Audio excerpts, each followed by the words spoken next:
ballot presently who are likely to file by March 9th and run for the 38th Assembly District Republican Central Committee, the count is 19, to my understanding right now. 21. 23, and grow. We couldn't get two more to make it even 25. In the last two election cycles, I think it's been, last three election cycles, I believe it's been 7. We didn't even have to have an election. So clearly there's some problem. Secondly,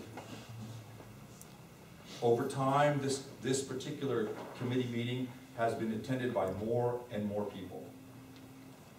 Third, I've brought to the attention of this committee and to you, Mr. Haueter, your leadership style and management style is frankly intimidating. And that was manifested very clearly in what happened at RPLAC. On February 9th at the RPLAC meeting, after this committee voted to endorse Mr. Keller and voted to endorse Ms. Ender. First, Mr. Hildebrand stepped to the microphone, and we, as a committee, rejected information from one candidate, Kent City Council candidate, given to this committee to try and literally try and stop the endorsement from happening. That information was brought forward by Mr. Hildebrand in direct opposition to what this committee, the will and pleasure of this committee was. And then, from what I understand, Mr. Haueter, Mr. Chair, you supported Mr. Hildebrand and effectively thwarted the will and pleasure of this committee at RPLAC. So and we all know, if you don't know, please understand, elections today are made typically by absentee ballot voters. More than 70% of the votes are cast by people 30 days prior to the election day. They don't even go to the polls.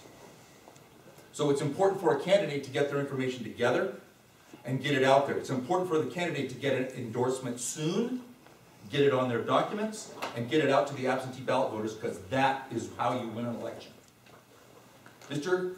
Keller is on the ballot April 10th. This committee at our last meeting endorsed him. Our chair chose to abdicate his responsibility as chairman and thwart the will and pleasure of the committee. I think that's an affront. I think it's a lack of responsibility and a lack of leadership.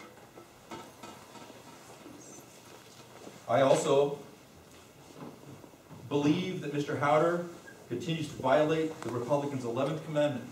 We have an 11th commandment. That is to not denigrate another Republican candidate. In this case, people have heard from Mr. Haueter, our chair, that one of the leading assembly candidates is being investigated by the LA County District Attorney's Office when Mr. Haueter was aware the charges were thrown out within days after they were filed.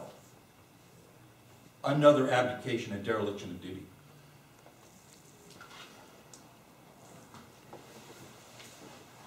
The reason for the RPLAC fiasco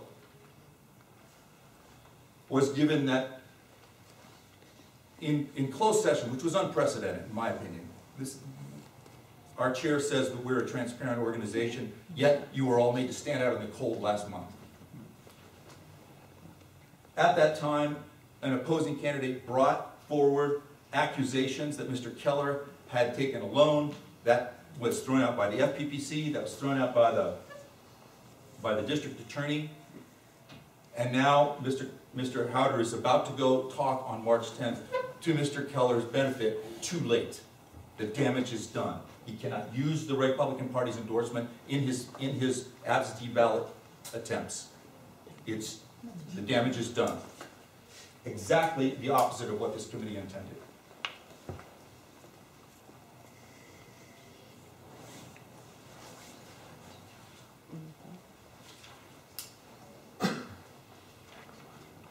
Let's talk about the RA fiasco, just last week.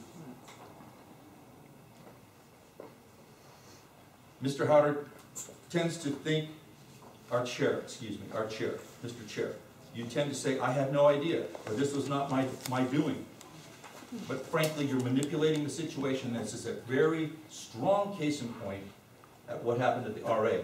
You brought in Mr. Steve Franks, who basically took the will and pleasure of a 140-member, 7-year organization, thwarted it, and gave it to, what, 14 members, 13 members? And he endorsed